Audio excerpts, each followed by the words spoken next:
আন্না লিকুল্লি ইবনি আদম ওয়াদিয়ান মিন যাহাব আহাব্বা আন ইয়াকুনা লাহু ওয়াদিয়ান ওয়া লা ইয়ামলা ফাহু ইল্লা তুরাব।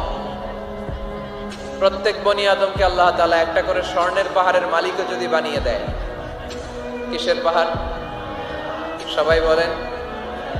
দেখছেন শরীয়তপুরে নাই স্বর্ণের পাহাড়? কোন দেশে আছে? সৌদি আরব। স্বর্ণের পাহাড় নাই, স্বর্ণের খনি আছে। স্বর্ণের পাহাড় এই পৃথিবীতে হবে না, স্বর্ণের পাহাড় পাওয়া যাবে জান্নাতে, ঠিক কিনা?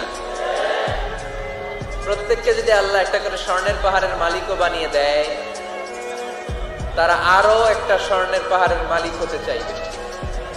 আচ্ছা বুঝে শুনে উত্তর দেন তো, আল্লাহ যদি আমাকে একটা স্বর্ণের পাহাড়ের মালিক বানিয়ে দেয়, আমার 14 পুরুষ এই পাহাড়, স্বর্ণের পাহাড় কেটে কেটে ভেঙে ভেঙে বিক্রি করে খেয়েও এই পাহাড়ের অর্ধেকও কি শেষ করতে পারবো? তাহলে আরেকটা লাগবে কেন? স্বভাব, ঠিক কিনা? স্বভাব কে?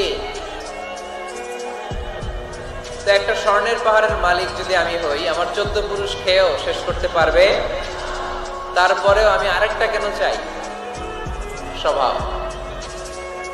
আল্লাহর হাবিব বললেন এটা স্বভাব। ওয়ালা ইয়ামলা আফাহু ইল্লা তুরাব।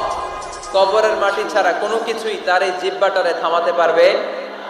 যার আছে যত বেশি, তার আরো চাই তত বেশি। মানুষের আছে যত বেশি, তার চাই তত